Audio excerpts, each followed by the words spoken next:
Firstly తెలుగులో చెప్తాను. తెలుగువారి పండుగ, తెలుగువారు ప్రపంచంలో ఎక్కడున్నా ఈ క్రోధీ నామ సంవత్సర శుభాకాంక్షలు తెలుగువారందరికీ ప్రపంచవ్యాప్తంగా తెలియజేస్తూ, ఈ సంవత్సరం మొత్తం ప్రజలందరూ కూడా, అంటే వారు తెలుగువారు కావచ్చు, భారతీయులు ఎక్కడున్నా కూడా రకరకాల పేర్ల మీద జరుపుకుంటారు ఈ పండుగని. మహారాష్ట్రలో గుడి పడవ అని, ఇంకో చోట ఇంకోటని. వారందరికీ కూడా నేను కోరుకునేది ఏమంటే సుఖ సంతోషాలతో, ఆయురారోగ్యాలతో, అదేవిధంగా వర్షాలు కూడా చక్కగా పడి రైతులకు కూడా సమృద్ధిగా కావాల్సినంత లాభం జరిగే విధంగా కాలం కూడా జరగాలని మనస్ఫూర్తిగా కోరుకుంటూ అందరికీ కూడా హృదయపూర్వకంగా ఈ ఉగాది శుభాకాంక్షలు తెలియజేస్తాను. ఇంకేమన్నా అడిగేస్తాను.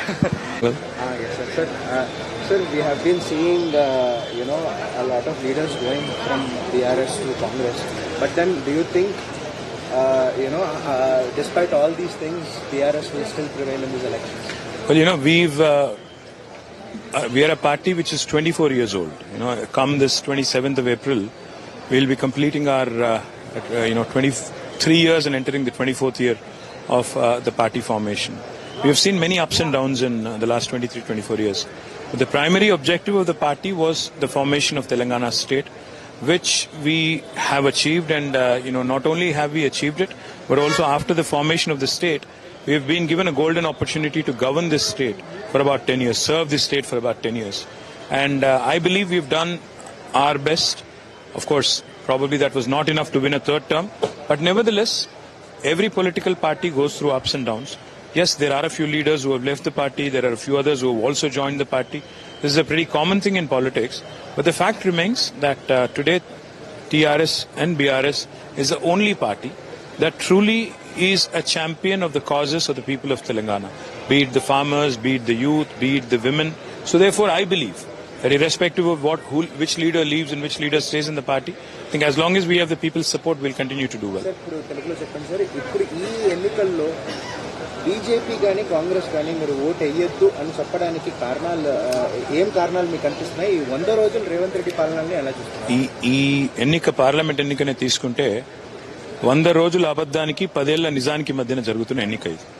ఈ 100 రోజుల్లో రాష్ట్ర ప్రజలందరూ కూడా గమనించారు ఎన్ని విషయాలు రేవంత్ రెడ్డి గారు చెప్పారు ఎన్నికల ముందు, అందులో ఎన్ని నిలుపుకున్నారో మన కళ్ల ముందే ఉంది. డిసెంబర్ 9న 2 లక్షల రుణమాఫీ అన్నారు.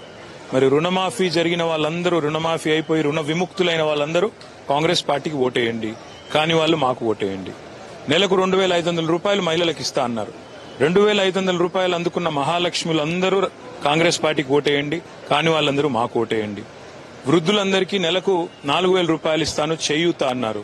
కేసీఆర్ గారు ఒక్కరికే ఇస్తున్నారు 2,000, నేను ఇద్దరికి ఇస్తానన్నారు.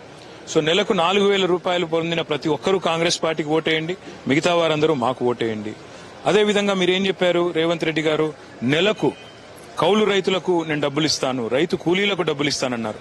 సో కౌలు రైతులు ఎవరెవరికైతే రైతు భరోసా వచ్చిందో వాళ్ళు కాంగ్రెస్ పార్టీకి ఓటేయండి, రాని వాళ్ళందరూ మాకు ఓటేయండి.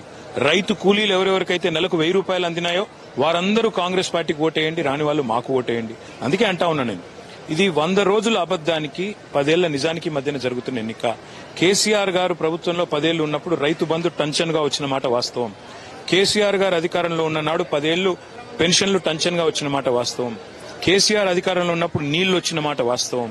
కేసీఆర్ అధికారంలో ఉన్నప్పుడు కరెంటు సమస్యలు లేని మాట వాస్తవం. కేసీఆర్ అధికారంలో ఉన్న నాళ్లు రాష్ట్రంలో పేదవాళ్లు సంతోషంగా ఉన్న మాట వాస్తవం.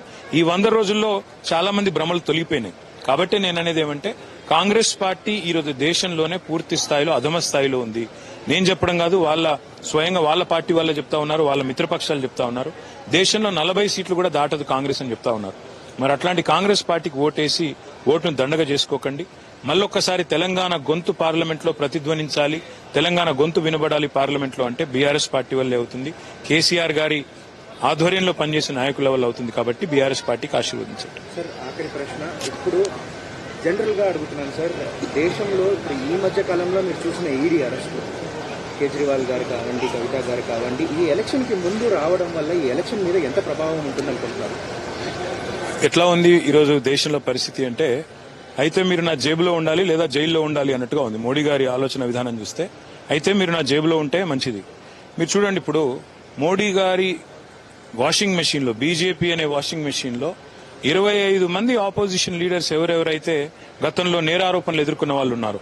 ఈరోజు మీరు కనుక చూస్తే పక్క రాష్ట్రంలో మహారాష్ట్రలో ఉన్న అజిత్ పవార్ కావచ్చు, పక్క రాష్ట్రాల్లో ఉన్న ఇతర నాయకులు కావచ్చు, ఒక 25 మంది బీజేపీలో చేరంగానే 23 మందికి వెంటనే క్లీన్ చిట్ లభించింది. అంటే బీజేపీలో చేరితే ఎంత పెద్ద నేరస్తులు చేరినా, మన నిర్మలా సీతారామన్ గారు స్వయంగా చెప్తా ఉన్నారు, అవును బీజేపీలోకి నేర చరిత్ర ఉన్న వాళ్ళు చేరొచ్చా అంటే బ్రహ్మాండంగా చేరొచ్చు అన్నారు. వాళ్ళ ఉద్దేశం ఏంటంటే ఈ రోజు అయితే మీరు మా జేబులో ఉండాలి, మా తొత్తులుగా ఉండాలి, లేదా జైల్లో పెడతాము అని ఇవాళ ఈడీ, సిబిఐ, ఐటీ లాంటి సంస్థలను ఉసిగొల్పి వాటిని వేట కుక్కల్లాగా వాడుకుంటూ ఇవాళ రాజకీయంగా తమ పరపతిని పెంచుకునే ప్రయత్నం మోడీ గారు చేస్తున్నారు. డెఫినెట్ గా దీని ప్రభావం ఉంటుంది, ఉండకుండా ఉండదు. ఇవాళ కవిత గారిని అరెస్ట్ చేశారు. ఎందుకు? కేసీఆర్ గారిని లొంగ తీసుకోవడానికి. అదేవిధంగా మరి అరవింద్ కేజ్రీవాల్ గారిని అరెస్ట్ చేశారు. ఎందుకు? ఆప్ అనే పార్టీ రాజకీయంగా కలిసి రావాలి అని. హేమంత్ సోరెన్ గారిని అరెస్ట్ చేశారు. ఎందుకు అరెస్ట్ చేశారు? జేఎంఎం అనే పార్టీని లొంగ తీసుకోవడానికి.